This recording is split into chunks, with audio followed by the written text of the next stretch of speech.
집안의 평화를 지키려던 며느리, 그리고 매 순간 간섭하는 시어머니. 그런데 젊은 시절, 시어머니가 남긴 한 줄의 글을 보게 된다면, 당신이라면 침묵할 수 있겠습니까? 구독과 좋아요, 알림은 영상을 제작하는데 큰 힘이 됩니다. 아침 햇살이 새 아파트 거실을 비추며 하루가 시작되었다. 수연은 6살 지우와 4살 서연의 아침을 챙기느라 분주했다. 결혼 6년 차. 주부인 그녀의 하루는 언제나 아이들 중심으로 돌아갔다. 지호는 유치원에 가기 싫다며 떼를 쓰고 서연은 우유를 쏟아놓고 울음을 터뜨렸다. 지우야, 빨리 와서 밥 먹어. 늦으면 유치원 버스 못 타. 수연은 서연의 우유를 닦아내며 재촉했다.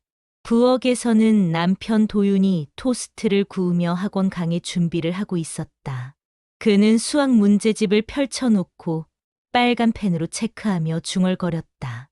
오늘 저녁 늦을 것 같아. 중3 보충 수업이 있거든. 도윤은 토스트에 잼을 발라 먹으며 말했다. 결혼 초기에는 그의 성실함이 든든했지만 요즘은 집에서 보내는 시간이 너무 적어 아쉬웠다. 바로 그때 방에서 나온 시어머니 정욱이 거실을 둘러보며 혀를 찼다. 수연아, 아침부터 집이 이게 뭐니? 아이들 옷도 제대로 못 입히고. 정욱은 지우의 셔츠가 비뚤어진 것을 보며 다시 매만져 주었다. 수연은 순간 얼굴이 붉어졌다. 어머니, 제가 지금 하려던 참이었어요. 하지만 정욱의 지적은 거기서 끝나지 않았다. 주부라면 아침에 일어나자마자 집 정리부터 해야지. 우리 시골에서는 새벽부터 마당 쓸고 밥하고 빨래하고 그랬는데 정욱은 2달 전 고혈압과 당뇨로 혼자 지내기 어려워지면서 서울로 올라왔다. 시골 집은 비워두고 아들 집에서 함께 살게 된 것이다. 처음에는 서로 적응하려 노력했지만 생활 방식의 차이는 점점 벌어지기만 했다. 서연아, 밥 흘리지 말고 먹어라. 정욱은 서연의 상을 다시 차려주며 말했다. 애들 예의도 제대로 가르쳐야지. 젓가락 쓰는 법부터 틀렸잖니. 수연은 속으로 한숨을 쉬었다. 아이들이 아직 어려서 숟가락 쓰는 게 편하다고 생각했는데 정욱은 벌써 젓가락 교육을 시켜야 한다고 주장했다. 육아 방식부터 집안일까지 모든 것에서 의견이 달랐다. 도윤은 가방을 매며 급하게 인사했다. 그럼 나 가봐야겠어. 저녁에 봐. 그는 어머니와 아내 사이의 미묘한 긴장감을 눈치채고도 모르는 척 집을 나섰다. 갈등 상황만 되면 언제나 피해가는 것이 그의 방식이었다. 문이 닫히자마자 정욱은 부엌으로 들어가더니 수련이 설거지에 놓은 그릇들을 다시 확인하기 시작했다. 이렇게 설거지하면 기름때가 안 빠져. 뜨거운 물에 세제 좀 더 넣어서 다시 해야겠어. 수련은 아이들을 유치원에 보내고 돌아와서도 쉴 틈이 없었다. 정욱은 집안 곳곳을 점검하며 청소가 부족한 곳들을 지적했다. 화장실 타일 사이사이 곰팡이 보이지?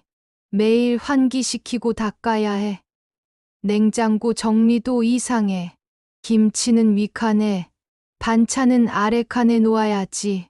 수연은 자신 나름대로는 깔끔하게 살고 있다고 생각했는데 정옥의 기준으로는 모든 것이 부족해 보였다.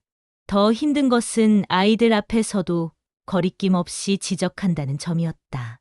엄마, 할머니가 왜 엄마한테 혼내? 지호가 유치원에서 돌아와 묻자 수연은 대답할 말이 없었다. 할머니는 엄마를 혼내시는 게 아니라 도와주시는 거야. 하지만 아이들 눈에도 할머니의 목소리가 꾸중처럼 들리는 것 같았다. 저녁 준비 시간이 되자 정욱은 부엌에서 수연의 요리를 지켜보며 계속 조언을 했다.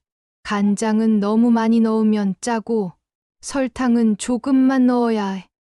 우리 도윤이는 짠 음식 못 먹거든. 미역국 끓일 때는 참기름 먼저 두르고 미역 볶다가 물 붓는 거야. 수련은 자신의 방식대로 요리하는 것조차 자유롭지 못했다. 결혼 6년 동안 나름대로 남편 입맛에 맞춰 요리해 왔는데 이제 와서 모든 것이 틀렸다는 듯 지적받는 기분이었다.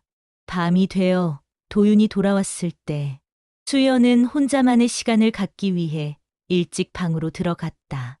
하지만 정욱은 아들과의 대화 시간을 소중하게 여겼다. 도윤아, 수연이가 아직 살림을 잘 모르는 것 같아. 내가 좀 가르쳐 주고 있는데 섭섭해하네.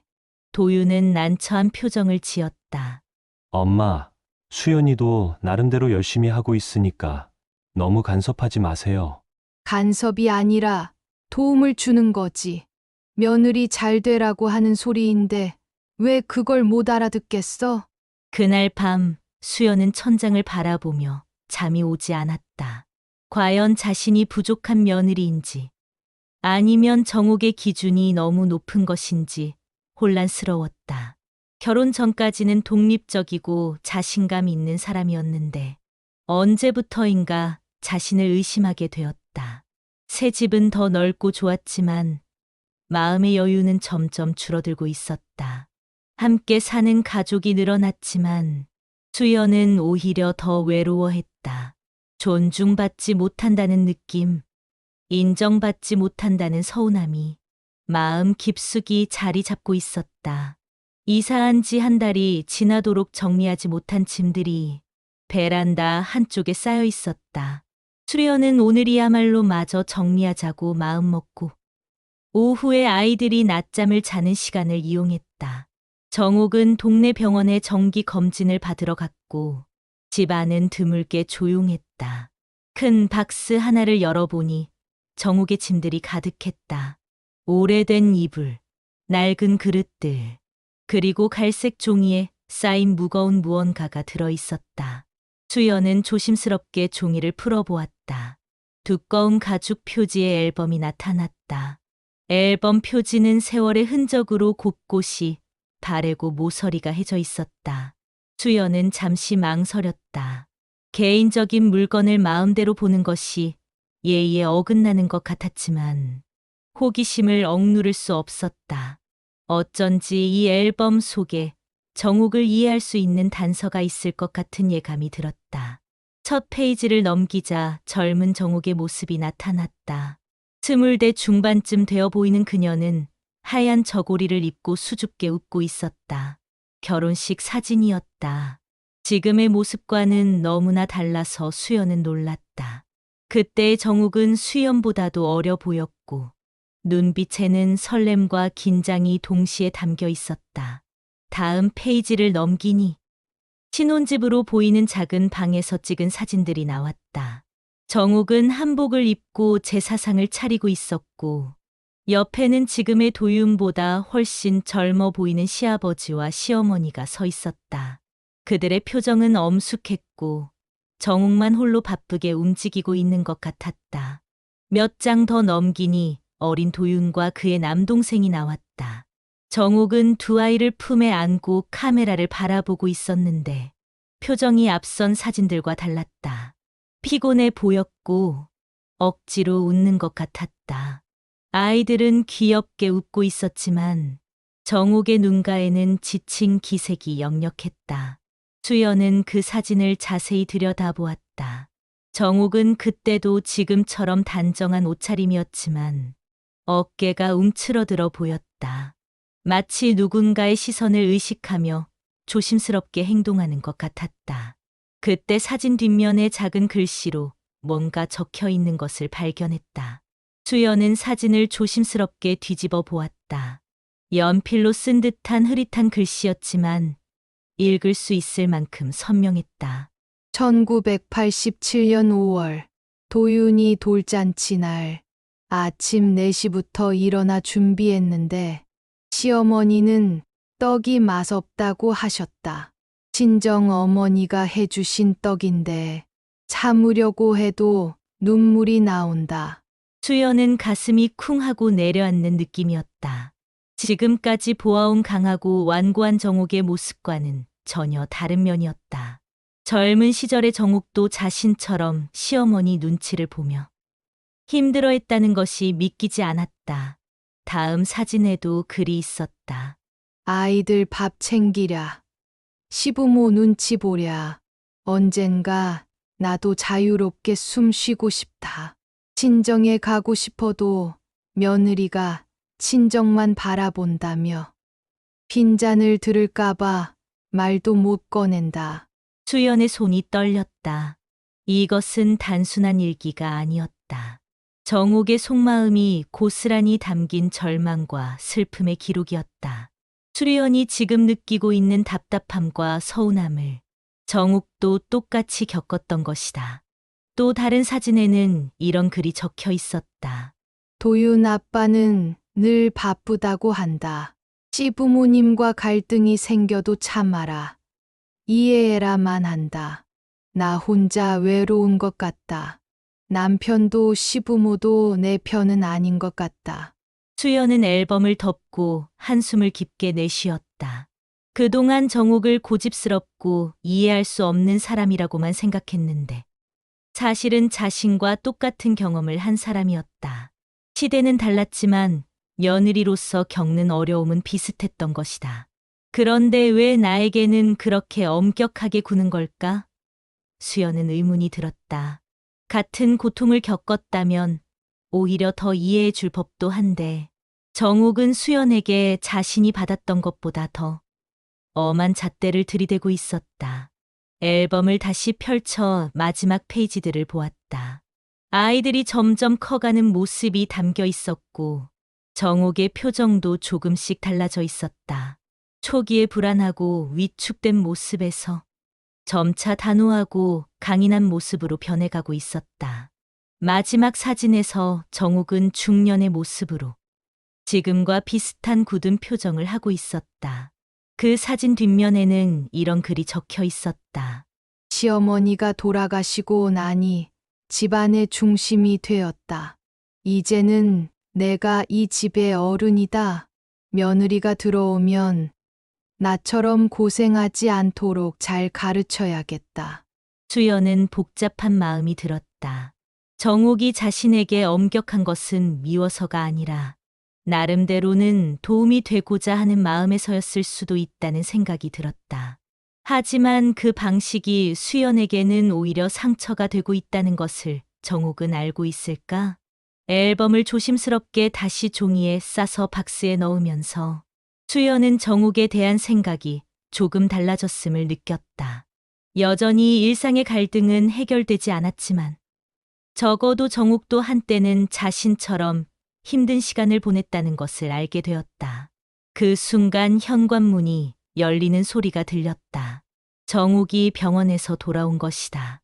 수연은 서둘러 박스들을 정리하며 생각했다. 이 이야기를 꺼내봐야 할까? 아니면 모른 척해야 할까? 정옥의 발걸음이 점점 가까워지면서 수연의 마음도 복잡해져만 갔다. 추석이 일주일 앞으로 다가왔다. 도윤의 친척들이 모두 모이는 날이어서 준비할 것이 산더미였다. 수련은 며칠 전부터 장을 보고 메뉴를 짜느라 분주했다. 전을 부치고 나물을 무치고 갈비찜을 하고 송편을 빚어야 했다. 결혼 후 처음 맞는 큰 명절은 아니었지만 시어머니와 함께 준비하는 것은 이번이 처음이어서 더욱 긴장됐다. 수연아, 전 부치는 건 내가 할 테니까 너는 나물이나 무쳐. 정옥은 아침부터 부엌을 점령했다. 우리 집 전은 원래 내가 부쳤거든. 손맛이 있어야 맛있어. 수연은 속으로 서운했다.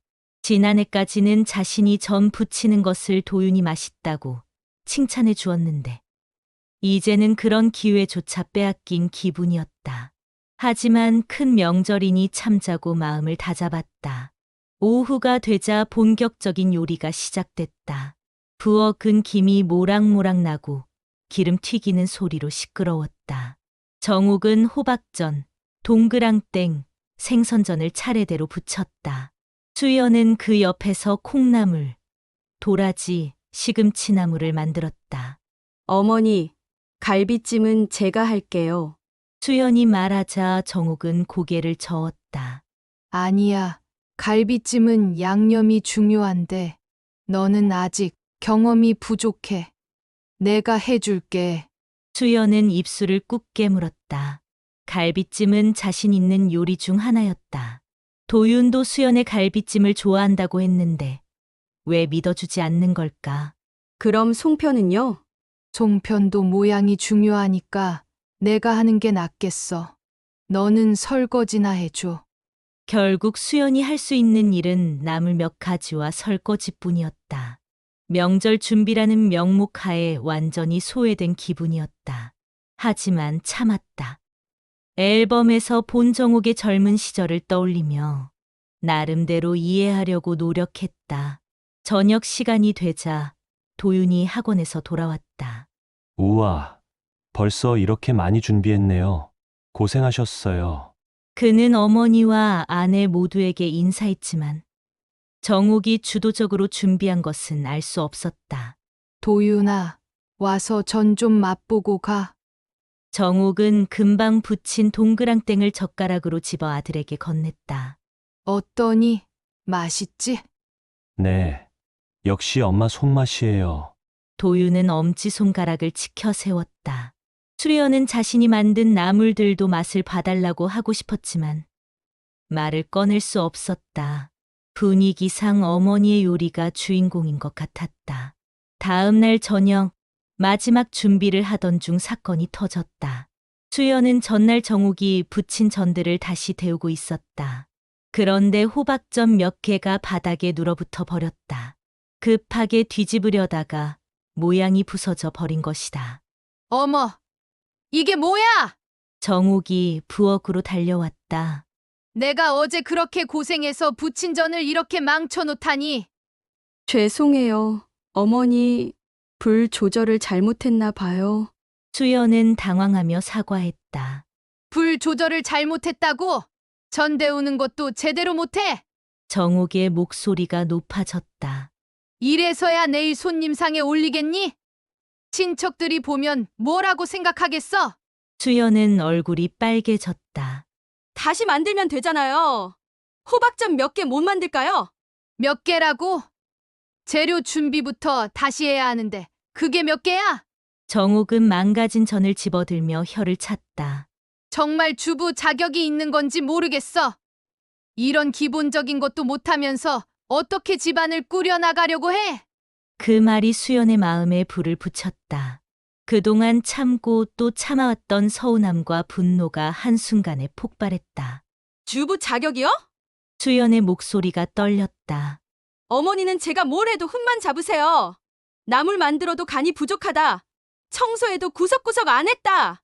아이들 돌봐도 예의 교육이 부족하다. 정말 저한테 만족하신 적이 있기나 해요? 뭐라고?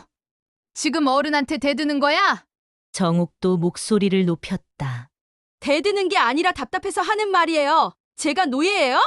하루 종일 눈치만 보고 살아야 해요? 수연의 목소리는 점점 날카로워졌다.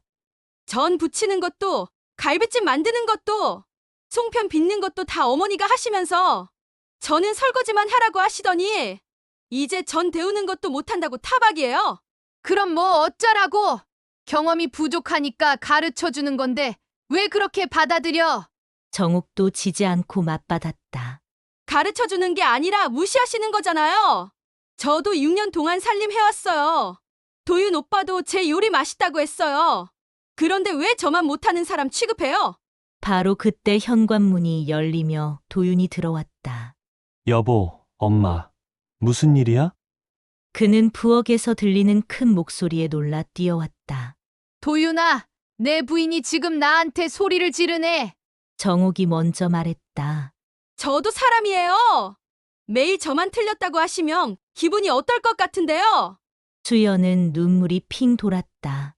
도윤은 당황한 표정으로 두 사람 사이에서 어쩔 줄 몰라 했다. 그냥 넘어가자. 명절이잖아. 다들 예민해져서 그런 거야. 또 그러세요. 수연이 남편을 향해 소리쳤다. 맨날 그냥 넘어가자. 참으라고만 하면서 정작 저 편은 한 번도 들어주지 않으시잖아요. 수연아, 목소리 좀 낮춰. 아이들 깰라. 도윤은 여전히 갈등을 회피하려 했다. 바로 그때 방에서 지우와 서연이 울음소리가 터져 나왔다. 큰 소리에 놀라서 깬 것이다. 거실의 공기가 순간 얼어붙었다. 수연은 눈물을 훔치며 아이들 방으로 향했다. 정옥은 망가진 전을 보며 한숨을 내쉬었고 도윤은 그저 난처한 표정으로 서 있을 뿐이었다. 집안은 명절 준비의 고소한 냄새 대신 차갑고 무거운 침묵이 흘렀다. 아이들의 울음소리가 점점 잦아들면서 집안은 무거운 침묵에 휩싸였다. 수연은 아이들을 달래며 방에서 나오지 않았고 정옥은 부엌에서 망가진 전을 바라보며 한숨만 내쉬었다. 도윤은 거실 소파에 앉아 머리를 감싸 쥐었다. 10분쯤 흘렀을까? 조용히 복도를 걸어 나온 수연의 발걸음이 들렸다. 그녀는 붉어진 눈으로 부엌 앞에 서서 정옥을 바라보았다.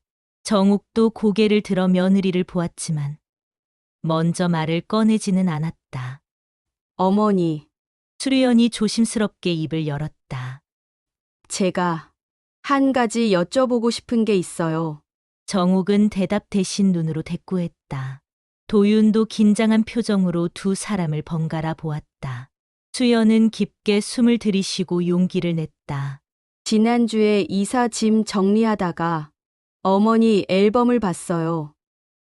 앨범, 정옥의 표정이 약간 당황스러워졌다. 네. 그 오래된 가죽 표지 앨범이요. 어머니 젊으셨을 때 사진들이 있던. 정옥의 얼굴이 굳어졌다. 함부로 남의 물건을 뒤적거렸군. 죄송해요. 정말 우연히 보게 됐어요. 수연은 고개를 숙였다가 다시 정옥을 똑바로 바라보았다. 그런데 어머니, 사진 뒷면에 글씨가 있더라고요. 정옥은 순간 얼굴이 창백해졌다. 그 글들을 읽고 있었던 것은 아니지만 누군가가 읽게 될 것이라고는 생각하지 못했다. 어머니께서 직접 쓰신 글 맞으세요? 아이들 밥 챙기랴, 시부모 눈치 보랴, 언젠가 나도 자유롭게 숨 쉬고 싶다라고 쓰신 그 글. 정옥은 입술을 꾹 깨물었다. 도윤은 무슨 이야기인지 알아듣지 못하겠다는 표정으로 어머니를 바라보았다. 엄마, 그게 뭐예요? 도윤이 물었다. 수연이 계속 말했다. 친정에 가고 싶어도 며느리가 친정만 바라본다며 핀잔을 들을까봐 말도 못 꺼낸다는 글도 있었어요. 그리고 남편도 시부모도 내 편은 아닌 것 같다는 글도요. 정옥의 눈가에 미세하게 떨림이 일었다. 그 시절의 기억들이 물밀듯 밀려왔다. 새벽같이 일어나 시부모 아침상을 차리고 어린 아이 둘을 돌보며 그러면서도 항상 부족하다는 소리를 들어야 했던 나날들. 어머니도 수연의 목소리가 떨렸다. 어머니도 저처럼 힘드셨던 거죠? 한참을 침묵하던 정옥이 천천히 고개를 끄덕였다. 그랬. 그녀의 목소리는 작고 쉬었다. 엄마가요? 도윤이 놀란 표정으로 물었다. 할머니가 엄마한테 그렇게 하셨어요? 정옥은 의자에 주저앉았다. 더 이상 숨길 수도 외면할 수도 없었다. 너희 할머니는 참 엄하신 분이셨어. 며느리는 시집 온 이상 친정을 잊어야 한다고 하셨지. 내가 친정 이야기만 해도 시집 온 계집이 친정 타령이냐고 하셨어. 수연은 의자를 끌어 정옥 앞에 앉았다. 그럼 어머니도 외로우셨겠어요. 외롭다는 말로는 부족했지. 정옥의 목소리에 옛날의 아픔이 묻어났다. 특히 너희 아버지가 그녀는 도윤을 바라보았다. 미안하다. 도윤아, 내 아버지는 좋은 사람이었지만 그때는 참 답답했어. 어머니가 나한테 뭐라고 해도 참아라. 이해해라만 했거든. 도윤은 충격받은 표정이었다. 아버지가요? 정말요? 그때는 그게 당연한 거라고 생각했나 봐. 남자들은 다 그랬어. 집안일은 여자들이 알아서 하는 거고, 갈등이 생기면 며느리가 참는 게 미덕이라고 생각했지. 정옥은 멀리 바라보며 계속했다.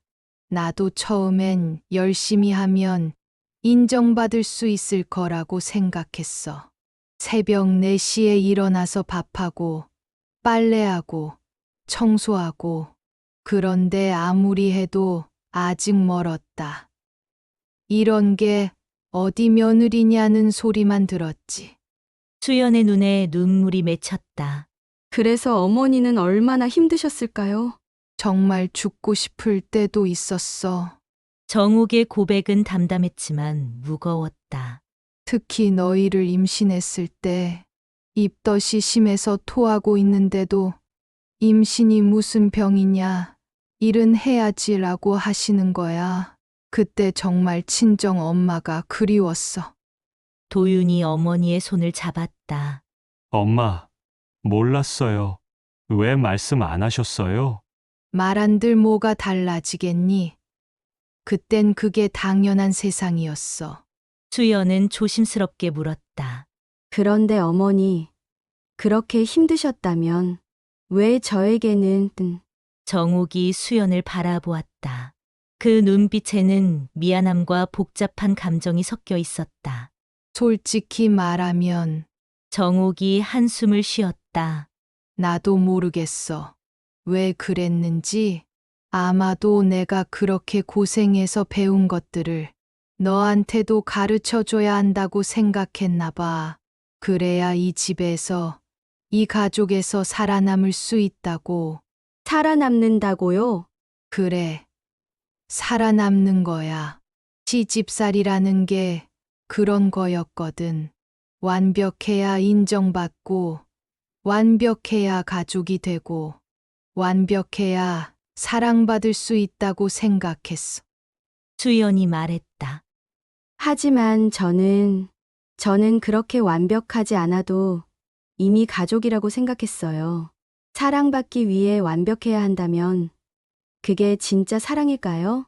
정옥은 오랫동안 수연을 바라보았다.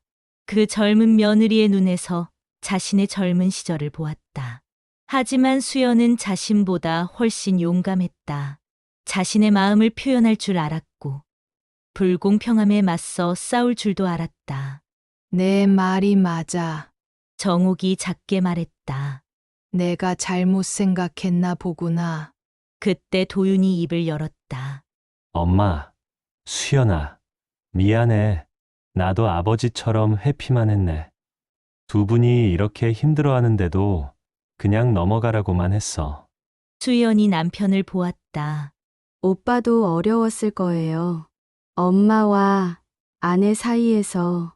그래도 내가 좀 더 적극적으로 중재했어야 했어. 우리는 가족이잖아. 가족이면 서로 이해하려고 노력해야 하는 건데. 정옥이 수연의 손을 조심스럽게 잡았다. 수연아, 미안해. 정말 미안하다.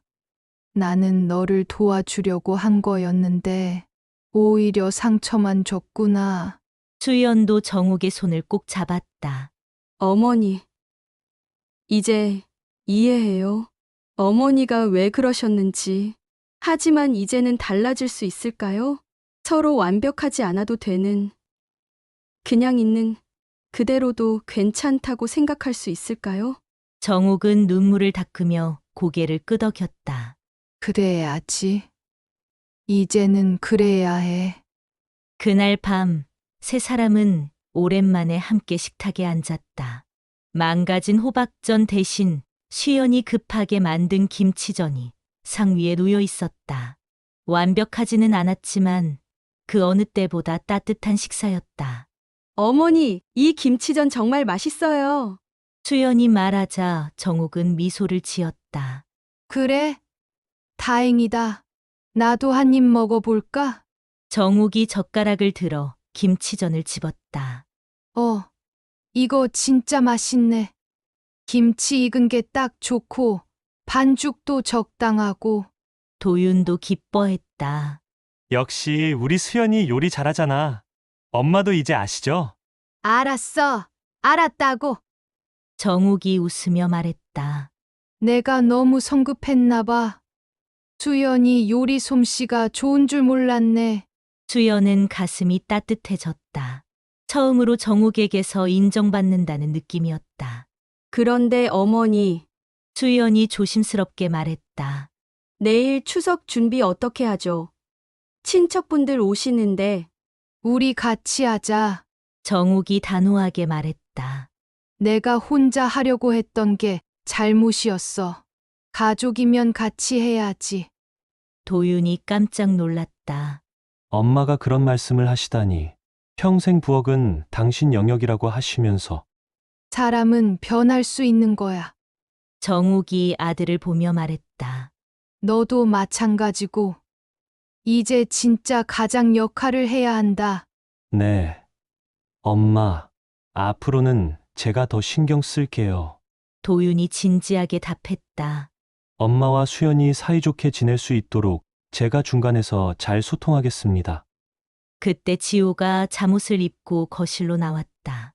엄마, 아빠, 할머니 왜 같이 밥 먹어요?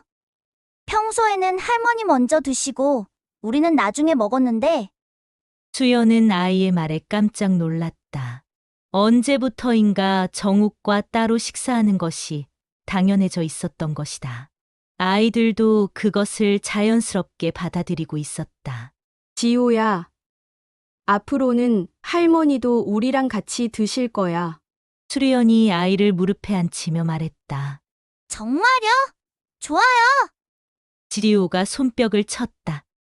할머니, 저 할머니 옛날 이야기 좋아해요. 같이 밥 먹으면서 이야기해 주세요. 정욱의 얼굴이 환해졌다. 그래. 할머니가 재미있는 이야기 많이 해줄게. 서연이도 엄마 품에서 깼는지 비틀거리며 나왔다. 할머니, 아직 발음이 서툰 서연이가 정욱에게 달려갔다. 우리 서연이 할머니한테 와라. 정욱이 손녀를 안아 올렸다. 할머니가 미안했어. 엄마한테 너무 엄하게 해서 서연이도 무서웠지? 아니에요. 할머니 좋아요. 서연이 정욱의 볼에 뽀뽀를 했다. 도윤이 감동받은 표정으로 가족들을 바라보았다. 이런 모습을 보니까 정말 가족 같아요. 그동안 왜 이렇게 못 살았을까 싶어요. 이제부터라도 잘하면 되지. 정욱이 말했다. 수연아, 내가 하나 제안할 게 있어. 네. 어머니, 내 친정에도 자주 가거라. 내가 괜히 너를 막았구나. 정욱의 말에 수연은 눈물이 날 뻔했다. 시집 왔다고 친정을 잊을 필요는 없어.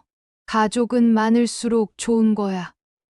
어머니, 수연이 감격해했다. 정말 고마워요. 그리고 육아 방식도 내가 너무 간섭했나 봐. 아이들 엄마는 너니까 내 방식대로 키워도 돼. 내가 도움이 필요할 때만 조언해 줄게.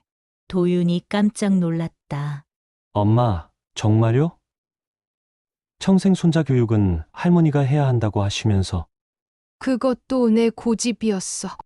정욱이 웃었다. 수연이가 좋은 엄마인 걸 이제야 알겠더라. 수연이 정욱의 손을 잡았다. 어머니, 그렇다고 해서 어머니 조언이 필요 없다는 건 아니에요. 어머니 경험도 소중하니까 함께 의논하면서 키우면 좋겠어요. 그래, 그렇게 하자. 서로 도와가면서. 다음 날 추석 아침, 부엌은 활기로 가득했다.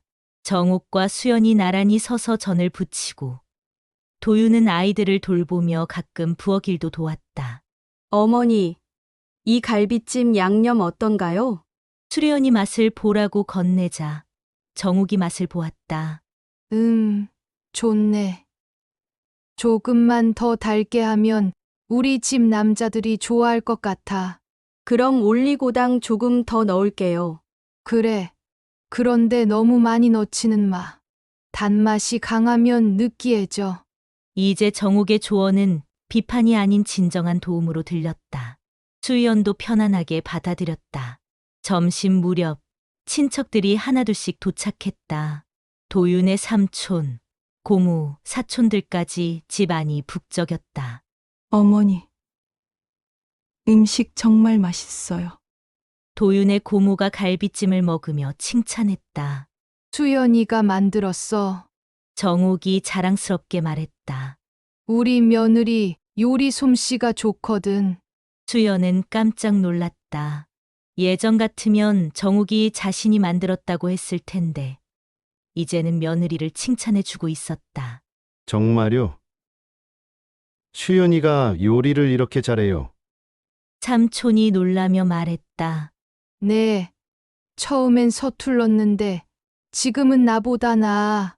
정욱이 웃으며 말했다. 특히 아이들 반찬 만드는 솜씨는 정말 좋아요. 저녁이 되어 친척들이 돌아간 후, 세 사람은 설거지를 함께 했다. 정욱은 그릇을 닦고, 수연은 정리하고, 도윤은 바닥을 청소했다. 오늘 정말 고생했어. 수연아. 도윤이 아내의 어깨를 토닥였다. 저만 고생한 게 아니에요. 어머니가 더 힘드셨을 거예요. 우리 모두 고생했지. 정욱이 말했다. 그런데 이상해. 혼자 할 때보다 같이 하니까 더 쉽고 재미있네. 앞으로 계속 이렇게 해요. 수연이 밝게 말했다. 그래. 앞으로는 우리 진짜 가족답게 살자. 도윤이 어머니와 아내를 번갈아 보며 말했다. 그날 밤 수연은 오랜만에 마음 편히 잠들 수 있었다. 정욱도 마찬가지였다. 수십 년간 마음 깊이 간직했던 상처가 비로소 치유되기 시작했다. 완벽하지는 않았지만 이제 진짜 새로운 시작이었다. 서로 다른 세대, 서로 다른 경험을 가진 세 사람이 하나의 가족으로 다시 태어나는 순간이었다. 영상 끝까지 봐주셔서 감사합니다.